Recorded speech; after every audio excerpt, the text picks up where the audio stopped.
Joker, FOLIE Adieu is finally upon us. The sequel to the first Joker movie from a few years back. Controversial movie this. Is it needed? Was it needed? Is it any good? And we're going to talk a bit in the spoiler section about that ending. So let's get into it.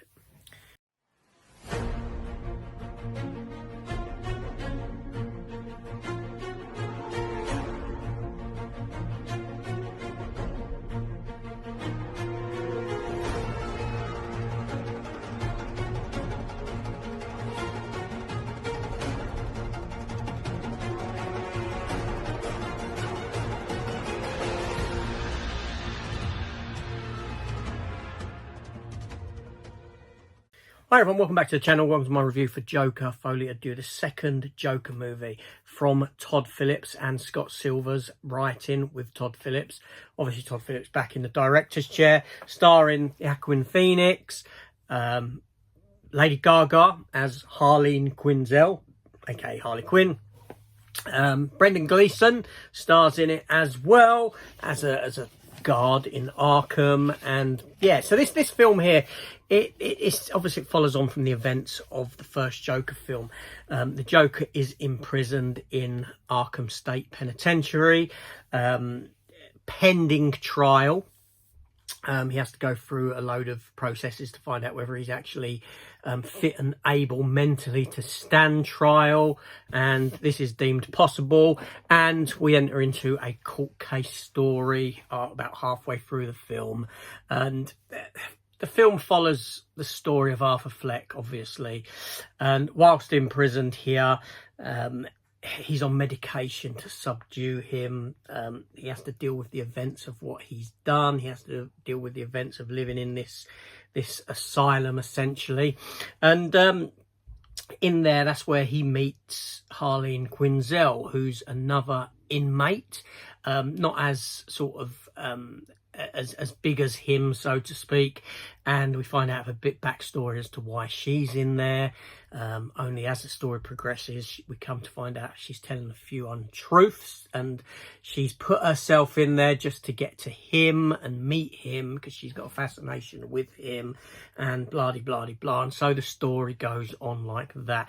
Now, as you know, this film is a musical. It does have musical elements in it.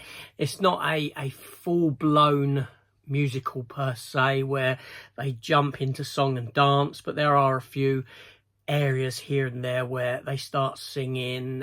Some of it's in his mind and this sort of a thing, but it's all done in this kind of a thing in the prison where they're kind of brought together by song, where inmates are brought together to try and just to give them something to do, essentially. And that's the kind of thing that happens in these sort of places, you know, these kind of clubs or workshops, so to speak. And Joker goes into one of them because that's where Harley is, and that's how he meets her. And she's got a fascination with him. She's got a fascination with the events of the first film, what he'd done. She kind of idolizes him, and she likes the TV movie that was made of him. So some time has passed since the events of that first movie to this movie, to him standing trial. Obviously, when he stands trial, this causes another flare up in Gotham because he's got all of his supporters there and this sort of a thing. And I won't go into any more detail until I get to the kind of spoiler talk of this. But at the end of the day, is this a decent film? Is it a worthy successor to that first film? It's unfortunate to say that watching this film, it's really not needed. It really doesn't elevate or give anything more to that first film. I mean, don't get me wrong, it's well directed, it's well acted, it's well shot. It's not as nuanced as that first movie is, but you know, as a production, it's well made. You know, performances are very strong from Lady Gaga, Joaquin Phoenix. However, it's just a film that feels like it's been made just to cash in on the unexpected success of that first movie and the amount of money that first movie pulled in. and yeah, so The first half of the film was quite a chore to get through, quite a drag. It wasn't until maybe the court case where the film felt like it came alive, and this is the point in the court case where he fires his solicitor, and he takes it on himself to defend himself. That's where the film kind of starts to come alive. But unfortunately, a big chunk of the film has passed by when this finally occurs, and we have to go into whether Joker's, it's a mixed personality. Do you know what I mean? It's dual personality kind of a thing, whether Joker was responsible for what had happened, whether it was Arthur Fleck, and back and forth to this. So yeah, unfortunately, as a film, like I said, it's well made, but entirely not needed, and it does unravel a lot of what that first film does. Now I want to talk a bit of spoiler now, get into the spoiler, and this is where you might want to jump off, but I'm going to talk about that ending. So seriously, jump off now if you don't want to know. So the film ends, last 10 minutes of the film, we've got the court case wrapping up, and Arthur gives his defense, and he reverts back to being Arthur Fleck. The Joker is, he kind of sort of says goodbye to that Joker persona, shall we say, and becomes Arthur again. At this point, Lady Gaga's Harley Quinzel, she wants nothing to do with him. She gets up and walks out of the court case because she's the reason she's in the mental place in the first place in Arkham is because she voluntarily went in. She volunteered herself to go in, so to speak, and she'd done this to get close to him so she could sign herself out at any time. She's not really required to be there, and she lies to him, and she tells us stuff about her past that isn't true and all this sort of thing. But she leaves him, she walks out and abandons him because he's abandoned the Joker persona, and that's what she wants, that Joker persona. He ends up, obviously, he gets arrested again after escaping the court. He survives the explosion, escapes the court. He gets arrested, taken back to Arkham as the Arthur Fleck persona, and at the very end of the film, he gets shivved several times in the stomach by another inmate that we can see almost off screen, blurred in the background as Arthur Fleck is dying, and the camera pans down to him. We see this fella start slicing his face. It's blurred off, but you can see clearly what he's doing, implying that Arthur Fleck was never the Joker. Yeah, this fella here is who would become the Joker, not this fella here dying on the ground. So that in itself, that throws the whole first film up and out of the water anyway.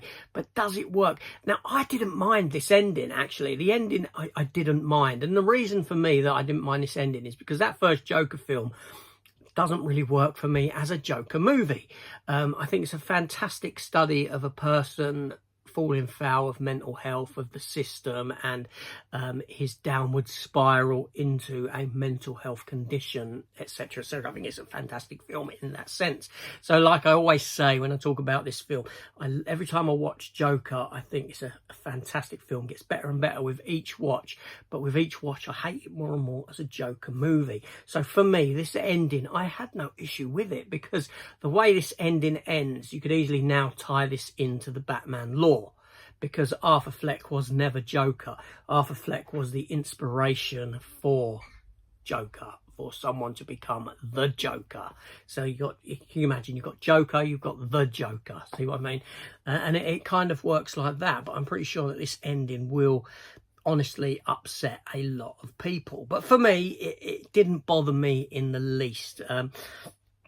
I liked the closure that's actually given these two movies, because honestly, I don't want another movie. I don't want another Joker movie.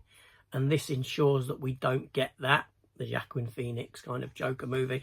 But it also makes it, it doesn't even step on the toes of the Harley Quinn story, because Harley Quinn rejected Arthur Fleck when he wasn't the Joker, when he abandoned the Joker persona, and she could go on to be Harley Quinn and meet up with the fella that is the Joker, because it's that persona that she's